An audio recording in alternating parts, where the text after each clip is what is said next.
No evidence of extraterrestrial beings, activity, or technology, and are they lying to the American public? It's a manipulation of the public perception. The statement, scientific evidence of extraterrestrials, is a true statement. It is not the truth about what is happening and what we have. One of the most frustrating aspects of the UFO topic is sifting through the garbage and figuring out what is actually real. It doesn't help that we're getting mixed signals from the government. During the latest congressional hearing on UAP, U.S. Air Force veteran and whistleblower Dylan Borland outlined how the Pentagon's usage of specific vocabulary, such as extraterrestrial, allows them to hide the truth without technically lying. But Borland's example of how the Pentagon hides behind specific language goes even further than you realize. This also applies to the current legal definition of UAP. And if that definition was updated to what's been proposed by the UAP Disclosure Act, it would change the game, because the next time AARO labeled something as UAP under that new definition, they would essentially be admitting we are not alone. Buckle up. There's footage and records of objects in the skies. UAPs are unexplained, it's true, but they are real. I think that there is a link between human consciousness and the phenomenon. Greetings, beautiful people, fellow citizens of the planet Earth. Welcome to the Lucid Lens. Dylan Borland is, quite frankly, a hero. He deserves all the support we can muster. His latest interview with Corbell and Knapp on Weaponized dug into the severe level of reprisal he has been suffered and continues to suffer, along with deeply rooted corruption across various parts of the government, different agencies, contractors, and even within the Inspector General Office itself.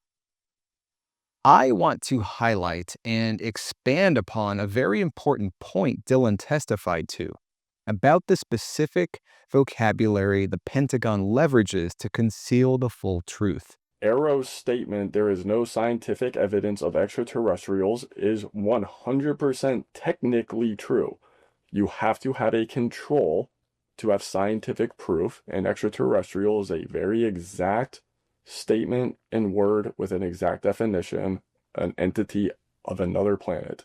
The only way to scientifically prove extraterrestrial is we have to go to that planet, acquire technology, bring it back, and compare it to what we have here. So you're saying they won't let anything out because, or they won't come forward unless they confirm that unless they go to the planet and confirm where its origin is? That would be scientific evidence, yes. And by that statement, AARO found no scientific evidence of extraterrestrials is basically, I don't want to call it a psyop, but a misrepresentation, because we do have things. But making that statement is not technically a lie, it's a misrepresentation of the full truth. This tactic of semantics deployed by the Pentagon gives them an easy out, one that we've all seen time and time again. There is no indication of aliens or terrestrial activity with these recent takedowns. AARO has found no evidence that any U.S. government investigation, academic-sponsored research, or official review panel has confirmed that any sighting of a UAP represented extraterrestrial technology. AARO has found no credible evidence thus far of extraterrestrial activity, of extraterrestrial beings, activity, or technology. There is a reason that the term non-human intelligence was introduced into the lexicon. It closes this loophole. Now, nothing currently compels the Pentagon to actually use it, as it lacks a legal definition and enforcement mechanism. The UAP Disclosure Act, one of the most historic pieces of legislation ever proposed, may have unfortunately been shut down for a third year in a row, but it does contain an often overlooked section that would help close the door on these vocabulary gymnastics for good. I'm talking about the list of definitions that clearly defines terms such as legacy program, non-human intelligence, prosaic attribution, technologies of unknown origin, temporarily non-attributed objects, and of course, unidentified anomalous phenomena. You might not think this is a big deal, but Dylan Borland showed us that these nuances clearly do matter, and to remain legal, the Pentagon is taking advantage of this. Currently, the Pentagon is beholden to a woefully insufficient definition of UAP, one that was created way back in 2022. It reads as follows: unidentified anomalous phenomena. The term unidentified anomalous phenomena means A, airborne objects that are not immediately identifiable. That's it. So this could be balloons, a flock of birds, swamp gas, the planet Venus. Any of that technically qualifies if it's not immediately identifiable. B, transmedium objects or devices. Well, we have man-made transmedium drones and other craft. So this too currently gets labeled as a UAP. And C, submerged objects or devices that are not immediately identifiable and that display behavior or performance characteristics suggesting that the objects or devices may be related to the objects described in subparagraph A. So anything underwater that isn't immediately identifiable. Again, that is a very broad definition. This very loose definition of UAP is abused by AARO in their transparent reporting by resolving cases that should never have been labeled as UAPs in the first place. I bet you've seen comments online like, UFO doesn't mean aliens. Well, the definitions proposed in the UAPDA would vastly narrow the scope of what does get classified as a UAP. And here is that updated definition. Unidentified anomalous phenomena. In general, the term unidentified anomalous phenomena means any object operating or judged capable of operating in outer space, the atmosphere, ocean surfaces, or undersea, lacking prosaic attribution, which would also be legally defined and essentially means of human origin, operating according to current proven scientific and engineering principles, and not attributable to a non-human intelligence. So UAP means something not man-made, showing performance characteristics and properties not previously known to be achievable based upon commonly accepted physical principles of science. UAP are differentiated from both attributed and temporarily non-attributed objects by one or more of the following observables, and you're probably familiar with these. Instantaneous acceleration absent an apparent inertia, hypersonic velocity absent a thermal signature and sonic shock wave, transmedium such as space to ground and air to undersea travel, positive lift contrary to known aerodynamic principles, multispectral signature control, physical or invasive biological effects to close observers and the environment.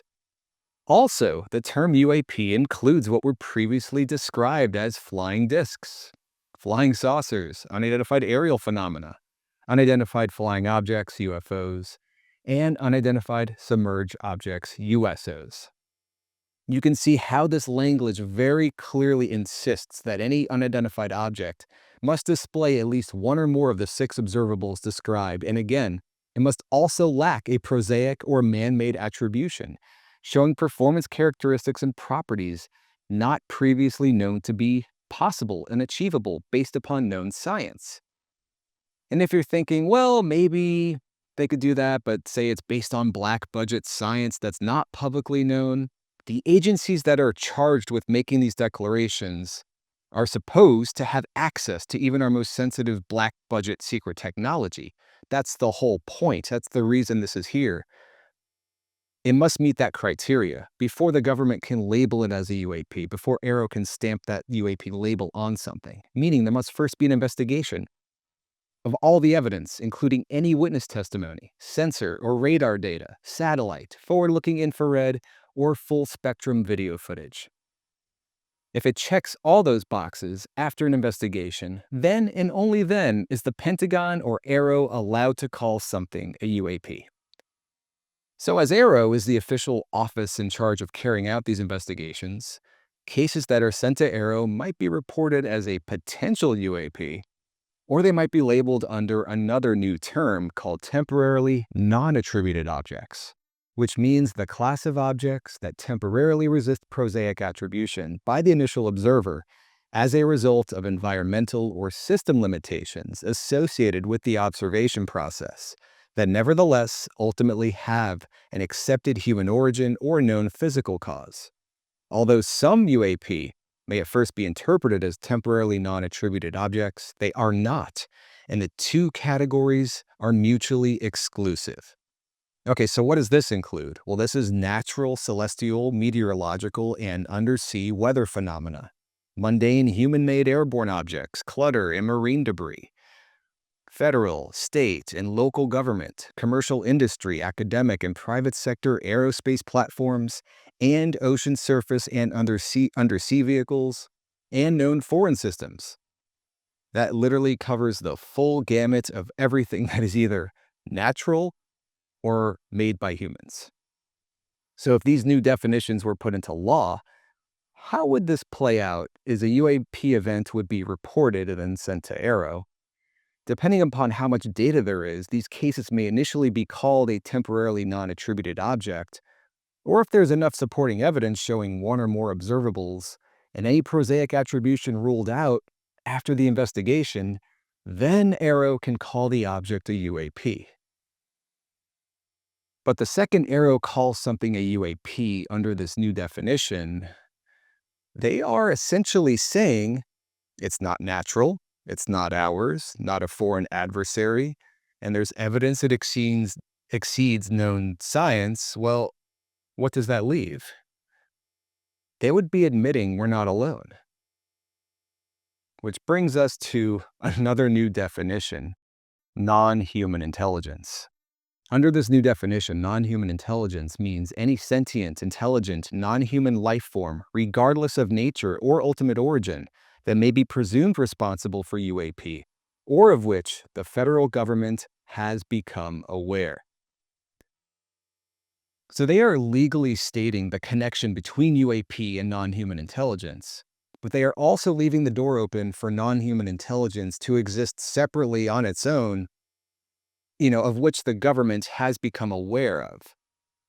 These definitions would immediately change how AARO would be legally allowed to talk about UAP.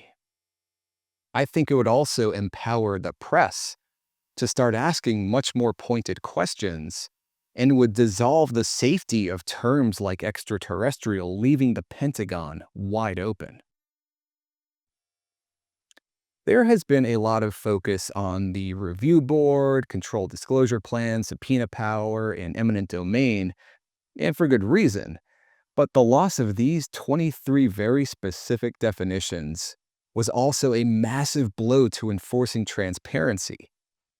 If these so-called gatekeepers, those suspected of being in the know and covering up what the government and other entities know about UAP and non-human intelligence, if they wanted to, they could just lie through their teeth without having to resort to these careful semantics. But they aren't doing that. They're staying within legal bounds, taking advantage of these current definitions. If Sean Kirkpatrick, Susan Go, or the many generals who have stood at the podium and said there's no evidence of extraterrestrials, nothing is stopping them from saying there's also no sign of ultra-terrestrials, interdimensional beings, non-human intelligence. They could just hit all of these marks and cross them off to put this to bed. But they're not doing that.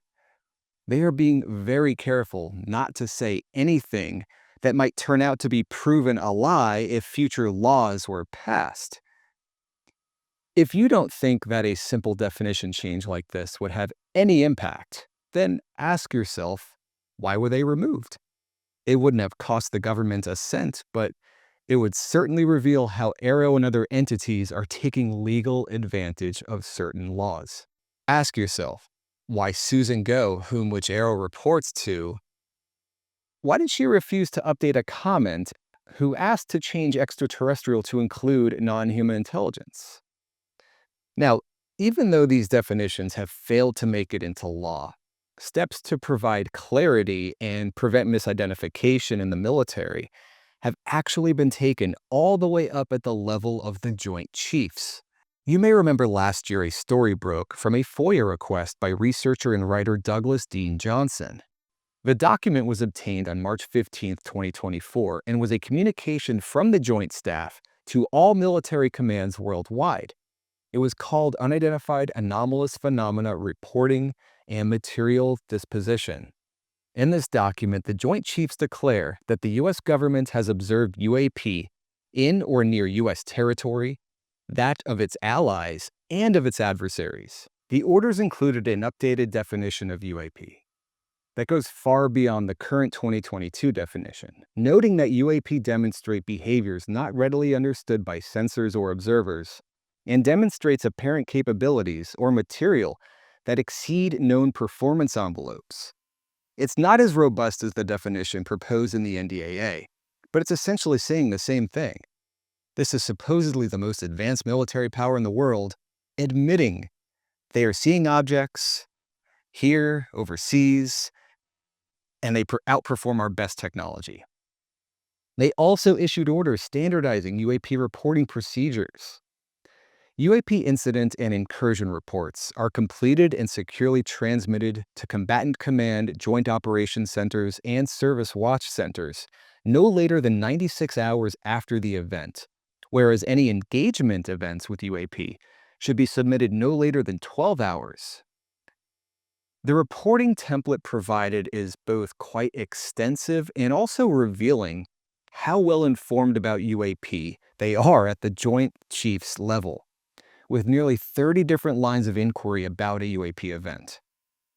For example, they want to know UAP object description. They want to know the size, shape, color, markings, recognizable features, and even physical state, such as solid or plasma. They also want to know means of propulsion, noting that it might not have any observed propulsion method. Anomalous characteristics and behavior, such as no apparent control surfaces, extreme acceleration or direction change, detection by certain sensors but not others, whether it's under apparent intelligent control, and if any UAP objects or material was recovered, and many other details as well. This document also declared the turning over of any UAP objects and recovered UAP-related material to AARO, while separating non-anomalous phenomena such as UAS or unmanned aerial systems or drones, which would continue to be reported through established channels. There is a clear line of delineation here. And yet, the mixed messages we are getting are frustrating, confusing, and quite frankly, a slap in the face. On one hand, we have generals going on 60 Minutes stating we have unknown objects intruding our most sensitive bases. We're the most powerful military on the face of the earth. And yet, drones could fly over a major Air Force base, and we couldn't stop them? How is that possible? Presumably the same objects described in this Joint Chiefs memo, which again are implied to be more advanced than the most powerful military in the world. It surpasses our technology, all the while the White House is either silent or, in the case of the New Jersey sightings, declares all these objects are FAA approved. Meanwhile, we had military sightings over there. We have generals addressing the press saying there's nothing extraterrestrial about these objects, while the Joint Chiefs simultaneously admits to our military there's something more advanced than us flying around the entire planet. And it's crickets from the mainstream. Nobody is addressing it. It's so fucking weird. I think it's just going to get weirder and weirder and weirder, and finally it's going to be so weird that people are going to have to talk about how weird it is. And at that point, novelty theory can come out of the woods, because eventually people are going to say, what the hell is going on? It's just too nuts. It's not enough to say it's nuts. You have to explain why it's so nuts. I wish Terrence McKenna was still with us to witness these events unfolding. I mean, it's exactly like he said. It's not enough to say things are weird. We need to talk about why they are so weird. So the UAPDA may have failed to make it into the National Defense Authorization Act yet again, but technically there's nothing stopping it from being proposed as a standalone bill. But Congress doesn't often pass standalone bills. They bundle them in what's known as mini or omnibus, which is one bill that wraps many different measures together. And that's exactly what the NDAA is. It's hundreds of separate measures or annual appropriations bundled all together. Because Congress and the legislative process is so cumbersome, it's rare that standalone bills get passed. Thousands are literally filed every Congress, but according to a recent Emory study, only 6% actually get passed. This is because floor time in Congress is limited, and so individual bills have a better chance by attaching themselves to a larger vehicle that must pass, such as those involving time-sensitive annual funding, like the NDAA. The downside is that Congress members don't often know everything that's in these massive omnibus bills. I mean, have you sat down and tried reading the entire NDAA? It's massive. Not only that, but members often have to vote for things they don't agree with or have to concede on elsewhere. And then other politicians use this as a gotcha down the road and say, oh, well, you voted for this, you hypocrite. But meanwhile, they voted for that package so that these other 5 things would pass. It's a give and take. And I don't mean to get in the weeds with the politics or give them any excuses, but this is the reality of the system. It's become unnecessarily cumbersome over the decades, and it essentially freezes lawmakers into these endless loops just trying to keep the lights on. But I digress. I don't want to end on a somewhat negative note, so let's look at some of the positive things that are happening. Overall awareness of the UFO topic is shooting through the roof. Whether it's Congress members talking about UFOs on major podcasts or mainstream news, we have night show hosts like Bill Maher taking the subject very seriously. A major UFO flap's going on in Europe right now, and it's making headlines with some defense officials over there changing their tune about what they're seeing. They're now hesitant to even call these objects drones because they say they could be something else. Of course, there's the third interstellar object, Third Eye Atlas. 3-Eye Atlas. I'll get it right. Which has Harvard professor Avi Loeb on dozens of mainstream interviews speaking about the many anomalous properties of this object, and that's sparking countless debates. Speaking of 3-Eye Atlas, you need to check out remote viewer Birdie on her channel, No Rivets. She conducts what's called transdimensional mapping. It's essentially remote viewing. And months ago, she did a blind look at 3-Eye Atlas. She had no idea what she was looking at, and it's simply incredible. Now, this type of remote viewing obviously doesn't include any feedback of the subject, but the information she was able to glean at a time when very little was known is quite astounding. Her process is mesmerizing, and she's also had her students blindly remote view the target, and their results supported hers. Spoilers, she says the object itself is natural, but something artificial hitched a ride or was placed in it. Go check it out. That'll do it for this one. Remember to be good to yourselves and each other, and I'll see you on the flip side. Peace.